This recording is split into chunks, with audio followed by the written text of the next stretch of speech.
Hi and welcome to the Gemhawks YouTube channel. I hope you're having a beautiful day today. For the free wire tutorial here on YouTube, I'd like to share with you my Casino Royale.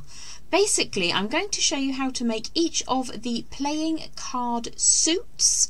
We have got clubs, diamonds, hearts and spades, and I'm going to show you how to create each of those designs as a charm. Now I've popped them all onto a great big bar necklace because why wouldn't I? It sounds like fun, but you can use these individually, you can make cute little sets of earrings, however you want to use them. So let's head down to the board and take a closer look at the Casino Royale necklace, and then we'll crack on with making each of those charms.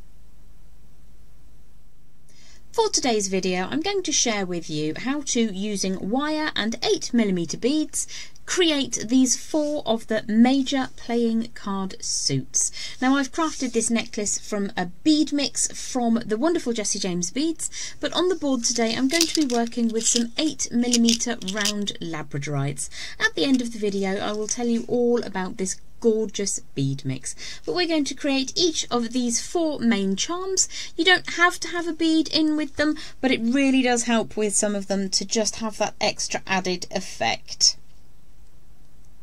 In terms of wire, I'm going to be working with 1mm gauge, which is equivalent to 18 gauge, and we're going to create each one of these one by one. So let's just move this up to the top of the board and out of the way. And I may refer back to that from time to time. Let's start with the diamond. So for the diamond we use the smallest amount of wire. I have around about 8 or 9 inches here. Again, this is 1mm or 18 gauge wire. We're going to begin by smoothing and warming that piece of wire through, just to make sure that we have a little bit of fluidity to help us get those shapes. We're going to commence creating the diamond with a double spiral at the centre, and you could use round nose pliers, but I'm going to start that circular form with my lovely memory wire pliers. So I'm going to start by creating most of a circular form, and then I'm going to start rotating that around and pushing it into my non-dominant hand. Now the slower you move with spirals, the neater they tend to be. So I'm going to rotate that all the way around twice, and then I'm going to give that a bit of a squish. So we've got a start point, around once, around a second time, and we're just stopping moving around in that circular fashion. Opening and closing your flat facing pliers, I'm using bent chain nose pliers, just gives that a little bit of extra strength and rigidity to get us going.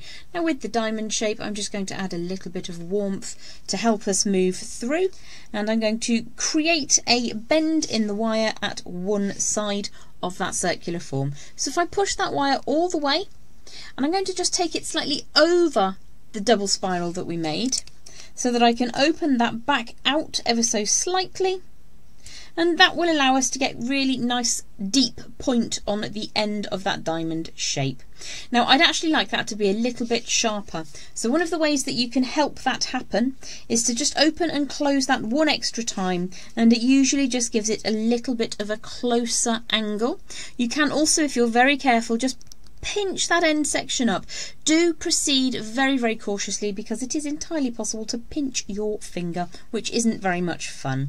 So the next thing we're going to do is imagine a line running through that double spiral in 2 directions, but both of those imaginary lines are going through that centre point. So I'm going to use the line on my board to talk about what I mean. So we've got one line that starts at the point we've just made, going through the centre and out the other side, and then we're going to have an imaginary line going in the opposite direction as well. Now what we need to do is estimate that to be around about halfway across that double circular or double spiraled form. So if I grip the wire like so and draw that wire firmly again, I'm going to take it over the double spiral and then bring it back out again. And what I'm looking to do here is to have that bend sitting on my imaginary line. Now you can see just here that it's a little bit too far. As I'm holding it right now, it's a bit too far to the north. So what I will do is I'll just straighten that gently and then move that angle down a bit. It does mean that I need to make sure that that angle is sharp, but I do prefer to keep in any minor little errors that I might make so that you can have a look at how you can fix them. And you can see now that that is much more aligned with the centre of that double spiral. We do just need to straighten that out slightly. You can lift that away from the double spiral if you need to and just get that wire re-straightened. And then what we need to do is recreate the distance between the first point we made and that little angle here. You could use a measuring device such as a ruler. I'm going to eyeball it. So I'm going to just hold the pliers up at the top there and very softly turn that over. Well, the reason I've done that softly is because I just want to get an idea of whether or not that's the right kind of dimension. As I say, you could actually measure, that would be safer, or you could just like I am eyeball it slightly. We're making charms today, we don't have to have set square precision. So again, I'm going to push that angle over the top of the spiral to begin with, before opening it back out slightly. So overall I'm reasonably happy with those dimensions. It's looking pretty much diamond shape. You could spend a bit more time and like I say, you could actually measure. And I'm just going to refine that point slightly. And again, you could, if you wanted to, just very cautiously pinch that end point up a little. And I'm going to open that out and make sure my lines are straight.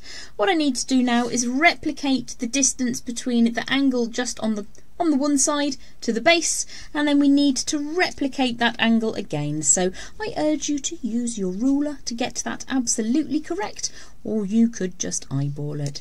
So I'm going to take a look and see. I'm estimating that looks pretty good to me.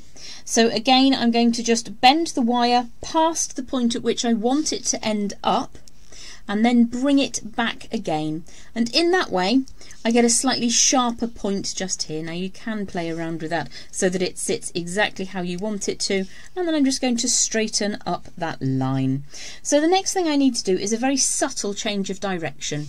We've got the line of wire coming away to the long tail, and I want that to turn into a 12 o'clock upright. So if I pop the design on my line on the board again, you'll see that it's not a massive angle deviation. We just need to take the wire from here to that imaginary upright. The key section, or the key thought at this moment, is to ensure that the bend occurs dead central to our imaginary line. So if I take this wire and hold it above the top point and just gently bend that away, I'm going to pop that down on the line, and you can see that looks pretty much central to that double spiral that we're working with. But you've got this gap between the tip of the diamond and where the actual bend takes place. So once you're happy with that shape, what I'm going to do is just take that past the point and then bring it back, and I'll get a slightly firmer angle change. And at this juncture, if you want to hammer your designs, because they are open, so you can either wire wrap this outer side wire to the inside wire here, and it just needs a couple of turns of wire. My preference is actually just to lightly hammer the design and allow it to go for its life. So I'm just going to hold that down onto my block. Make sure that you're using a nice shiny hammer, nothing too pitted. And what I'm doing here is I'm trying to support the wires, as they're quite likely to want to spread out as you compress them down with that hammer blow. So you will find that you need to just very, very gently adjust things. As I mentioned before, you could wire these two sections together where my fingernail is just popping up between them. You could wire those together either in a figure of 8, or you could simply band those two lines together. I'm just going to go for a little bit of light hammering.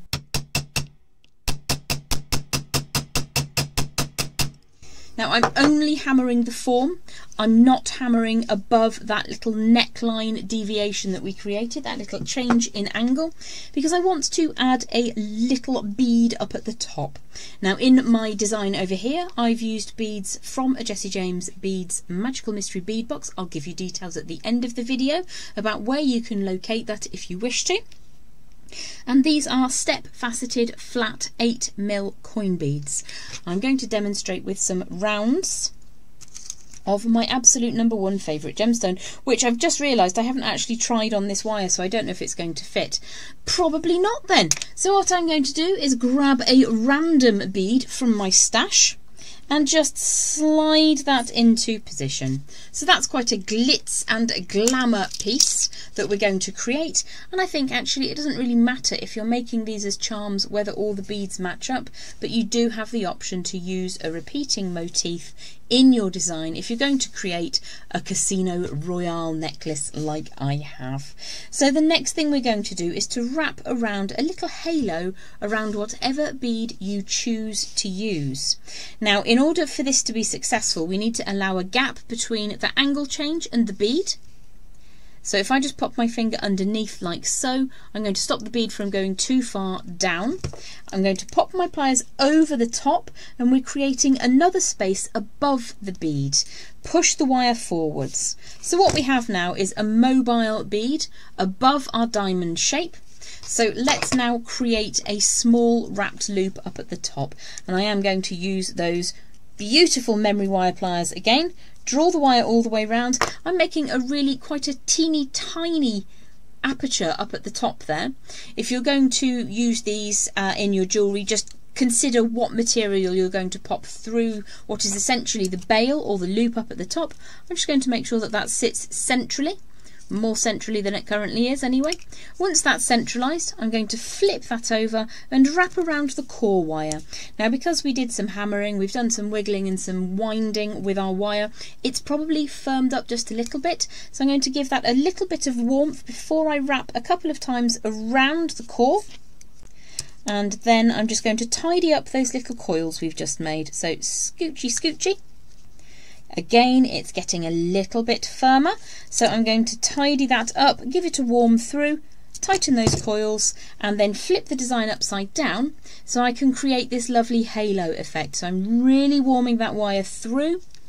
Allow my bead to slip back up to the top of the design. It's upside down at the moment. Draw the wire around in a lovely little halo form. And then you'll see why we allowed space both underneath the bead and above the bead. So if I pinch that halo into position, I'm going to draw that wire all the way around a couple of times just to fill up that little gap that we left. So you may need to get your wire to cooperate, just smooching it gently into position. And then what I'm going to do is to snip that off at the rear of the design. That went into infinity. Make sure that everything's good and straight, and then smush that little tail of wire flat at the back so that it doesn't catch on anything. So that is the diamond section of your Casino Royale card suits. So although each of the wires I've used to create the 4 main suits are all silver coloured, they're all the same colour, the way that I've designed it is that I've put the black card suits on the outside and the red card suits on the inside. Now that may not mean much to anybody but me, but I can see it. So that's something to consider when you're making a suite of jewellery using those card suits. And I keep getting the word suit and suite mixed up today, so this is about the 95th take. Anyway, let's crack on with the next section. What should we do next? I think probably the heart. So let's make the heart design, and I'm going to stick with the theory that the diamond's a red suit and the heart is a red suit, so I'll match up with another glitter ball large faceted bead for this one as well. So I'm going to start by creating another double spiral, exactly the same way as we did with that diamond charm, but I'm going to use the memory wire pliers again, turning those away from me to start 3/4 of a circle. That's not even 3/4, let's go a little bit further. And then we can move on to pushing that into the non-dominant hand to create a really nice even double spiral. So you don't have to create these to be exactly the same size as one another, but I'm going to do my best. So again, exactly the same as with the diamond, we're going to give that a bit of a squishing, a bit of an om-nom with those pliers to make it nice and firm. And then we're going to warm the remainder of the wire and bring this down to the point of the heart. So if I hold underneath with my bent chain nose pliers, I might make that slightly larger, push that wire back up past the point at which I want the hearts to shape up, and then open it back again. What we can then do is use the large side of those memory wire pliers to create a nice rounded form. Brain's not working today. Rotate that around and then draw the wire so you can see it's slightly larger than the pin on my pliers, and if you need to make that a little bit smaller you can just rotate it around. Now if you're lucky enough to have multi-step bell making pliers, those things are really useful for a design like this, but you can just use your round nose pliers or your memory wire pliers. Once you're happy with that basic shape, if that's the kind of heart that you want to work with, you can also change this up slightly by just drawing those two sides a little bit more rounded over the top. Open it out if it makes you happy. You can play around with that to your heart's content.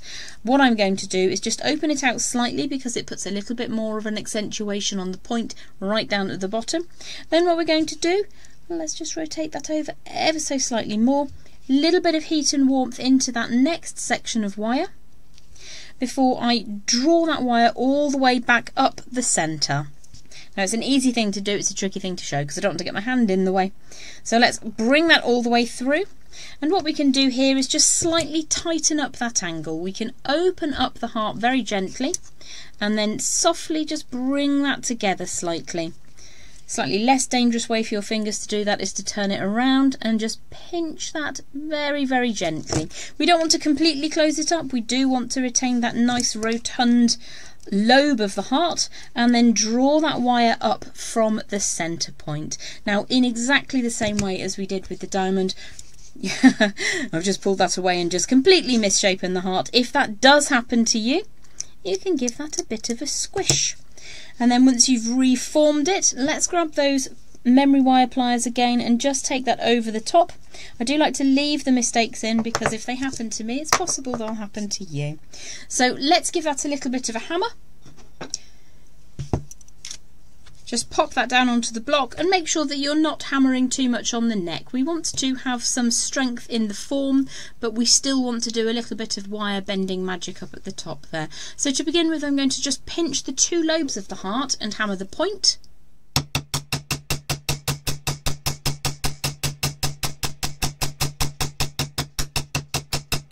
And you can see I've given that quite the smashing. And then you can flip it over if you want to have a satinised effect on both sides, or you can keep it the same side. What I'm going to do now is just support that core wire whilst I hammer either lobe. And I'll do that independently of each other. The thing that's likely to happen here is that the spiraled section of the heart may come away from the design.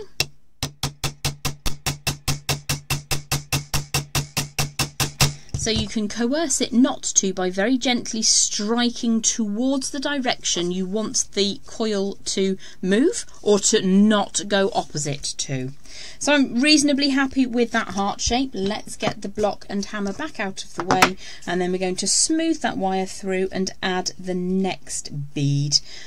If you think I'm a little bit fuzzy today, it's probably because I am just getting over a rather major infection in my chest. So let's slide that bead all the way down.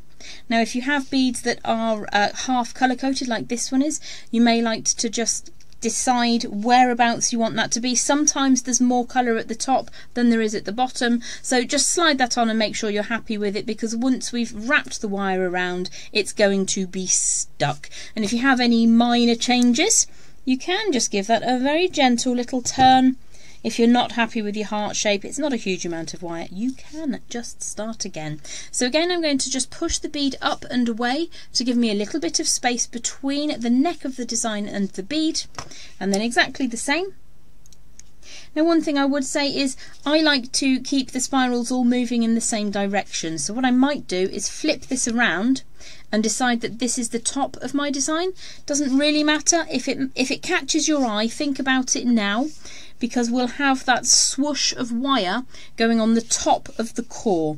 So I'm going to designate this as the top of my design. It may be that that's the way that you struck the wire with the hammer and you prefer the look of it in that direction, or it may be that you want the spirals all to be moving in the same direction. So again, I'm going to use the smaller side of those memory wire pliers to create a loop up at the top. Turn that around, gets very close to the camera because my camera is quite close to the mat, and then you can play around with this until you get that little loop to sit exactly where you want it to. And because we've just rewarmed that wire a couple of times, it's usually pretty pliable. So let's take that around.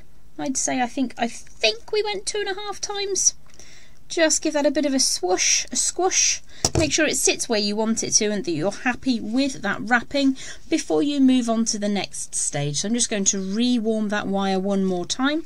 Swoosh that around the side, and you can see that my swooshes are on the same side.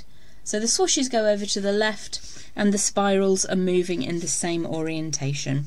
So let's grip that swoosh or that halo effect and draw it around. Now it is a tiny bit trickier when you're working on the heart, so what you can do is very softly just open that spiral away a little bit and it will give you slightly easier access just to get in there. Now you don't have to wrap dozens of times. I've just wrapped twice underneath or twice visibly. Tighten that coil up, flip it over and trim away with your flush cutters. So let's give that a little snicked, the little Wolverine snicked, and just squash that end down.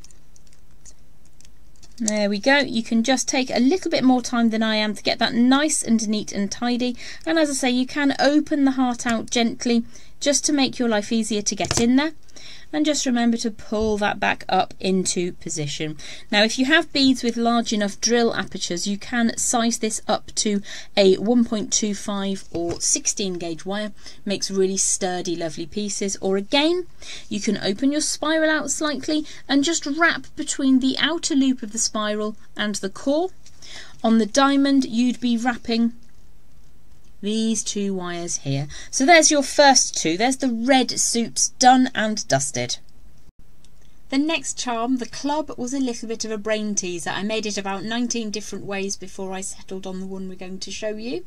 So it has got the 3 segments of the club and a bead in the handle or the neckline section that leads up to the miniaturized bail. So let's make that club charm design together. So once you've conditioned your wire and trimmed the ends flush, we're working again with 1mm 18 gauge round, and this is slightly longer at 10 inches.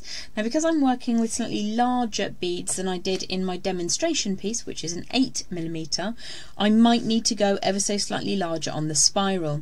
So I'm trying to balance the size of the bead to be smaller than the size of the 3 circular forms that we use in this design. So let's start with those memory wire pliers again, and this is around about 10 inches of that 1mm or 18 gauge wire. So we're starting with that circular form as we did before.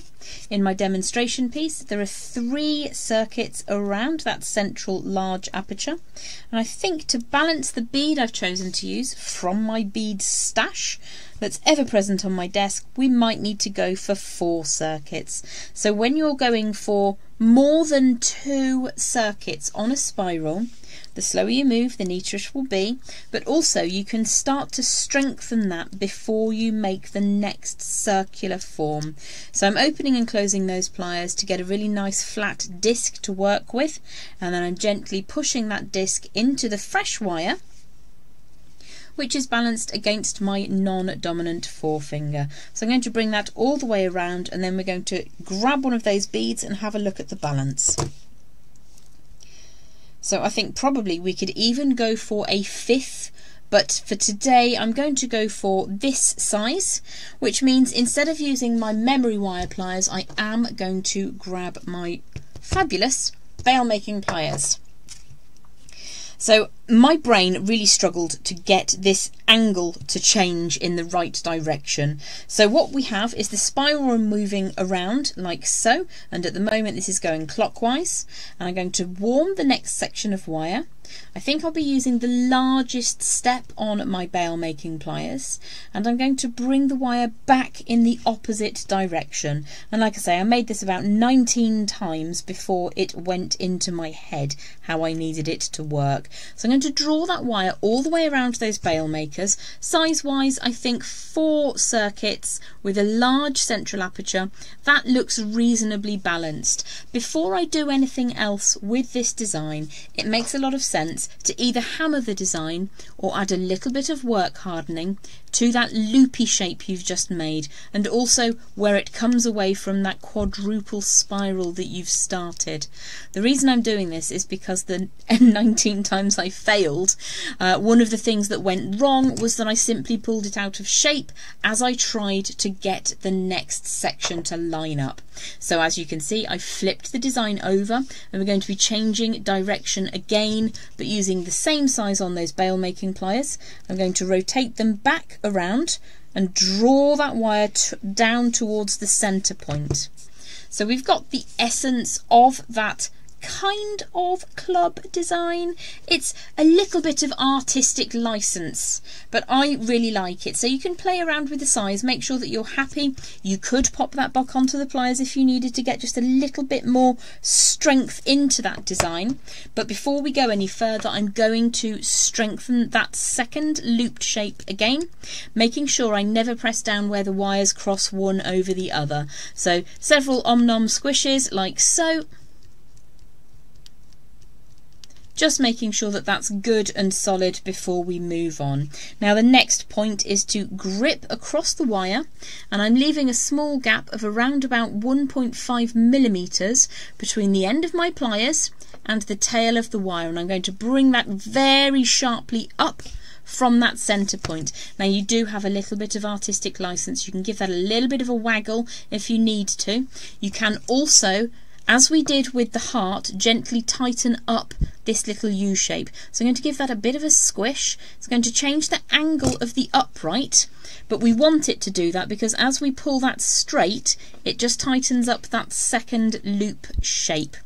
Now in order to expedite today's tutorial, I'm going to leave it there because the same thing that happened here and here is going to happen again. We leave a gap, we have a bead, we leave a gap, forwards bend, use your smallest setting on your round pliers or your memory wire pliers to create a wrapped loop, wrap around 2.5 times at the top, bring the tail around the outside of the bead in a halo and wrap either 1.5 or 2 times all the way round. You do also have the option to hammer down on that design at this stage, making sure that you keep everything nice and neat and tight. You can also gently prise open this spiral section to give you access to the outermost spiral so that you can wire the outermost wire to the next section just here, and then you can add a little bit of strength up at the top by doing the same thing. I'm not going to do that. I'm simply going to hammer that off screen in a moment. For the last charm in our Casino Royale collection, we're going to be creating the spade, and I think I probably took a fair little bit of artistic license with this design as well. There isn't a flared handle like there is on all the decks of cards I've ever used. There's a coily handle, but you know, this is a Gemhawks tutorial, so there's probably going to be coils in it anyway. Let's head back down to the board and create the last of our 4 card suit charms. I had to think really hard then. So as with all of my tutorials, I have conditioned my wire by running it between thumb and forefinger to warm it. I've also flush cut both ends. I'm working now with around 8 inches in length of 1mm or 18 gauge wire, and we're going to start with a double spiral. So you can see that there is a little bit of repetition on the design on this, but by the end of it you'll be really good at double spirals. So we've got that almost all the way round of a circular form, and then we're just going to close that up gently so that we retain the circular nature of the centre, and we're just going to push that all the way around until we have that double spiral. Now again, we're going to switch direction. So if you have made much larger designs, you might like to go for a 3rd wrap around that central spiral, but because this is the handle of the spade, I wasn't sure that I actually wanted to do that. So I'm going to pull the wire away and give that a quick warm, and I will be using again my multi multi-step bail making pliers. I think I'm going to take it one step down, so instead of step 6, which we used for the preceding design, the club, we're going to use step number 5, and it's going to go in the opposite direction to the spiral that you're working with right now. So just push that over and then draw the wire around for the time being. So we've got a reasonably circular form. What I want to do now, you've got that circular form, is to just make it slightly smaller. So I'm just going to pop that set of pliers back in and just open up the wire and then rotate slightly so that we've reduced that size down again. You can also do that by hand without using the pliers, so I'm just going to tighten that up and then pull the wire away. So if you think of this as an upside down heart, is probably the best way to describe the shape we're going for, but we're looking to have that imaginary line again. Let's move that diamond out of the way. So if I knock everything off the board, if I put the spiral on the central line, you can see the idea that I'm going for. So I need to taper this long tail of wire up further on that imaginary line. So if I just put my thumb into the mix and just draw that along, you can see that we're starting to get much more of a point. Now you could match exactly the shape you did with your heart. That's entirely up to you. I'm going to make mine a little bit more pointy up at the top there. So I think a little bit further along, make it slightly larger. That looks good to me. So we're going to use a straight line on our board. You could just use a ruler, whatever works for you. And then I'm going to pop those pliers in and push the wire back down. So at this stage I'm just creating an upside down heart with that funny double spiral in the middle. Pushing the wire again far past the point that I actually want it to finish at, and then I'm going to try and replicate the shape that I made here. Now I tried using a ring mandrel in reverse to get this shape, but I found the best way to do it was literally to use thumbs or thumbnails just to get a nice fluid shape. What we're going to do now is draw the wire back round towards the centre point, utilising that same number or the same piece of dowel, whatever it is that you're using. So I'm going to just rotate that around gently, get an idea for the most bulbous part. So you can see if I hold this like so, that this is too high. I need to reflect the design we made on the first side. So I put those pliers back in. Is that the right number? Yes, it is. I'm just going to rotate that around very, very gently. Still not quite in the position I want it to be in. That's a little bit better. And then just draw the wire underneath. I'm going to take the pliers out of the way in a second. There we go. So what we're looking to do is to kind of recreate the same shape that we had on the first side, and you might like to just pinch that up gently by hand. And this is one of the designs that is actually a little bit more tricky to hammer because we've got some crossover. If you did want to hammer this design, what you would need to do is just make sure that the section where the wire passes, you can see it passes underneath the point, that stays off whilst you hammer the body of the section that you're working on. So we want to harden that. Let's just give that a very quick tapping. You would want to be more thorough, and you'd also want to support the design whilst you're doing it to make sure that it doesn't move around too much.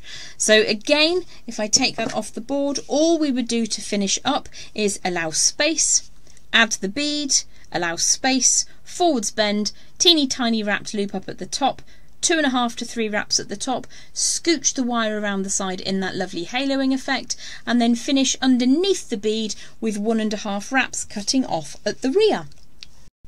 Well, I hope that you enjoy creating the card suit charms with me. That's my Casino Royale necklace. Now I did promise I'd tell you all about the beads that I've used in this. It comes from the Magical Mystery Bead box at Jessie James Beads. This was October 2023, down the rabbit hole. You can find out all about Jessie James Beads by heading to www.jessiejamesbeads.com. No, they don't pay me to say that. I just love their beads. Down the rabbit hole is the suite of stones and beads that I've used today to create this piece. I think they're absolutely gorgeous, and I'll pop a photo of the pieces we've made today and the completed project as an outro after the video has finished. If you're enjoying the content, please do like and subscribe, leave me a comment.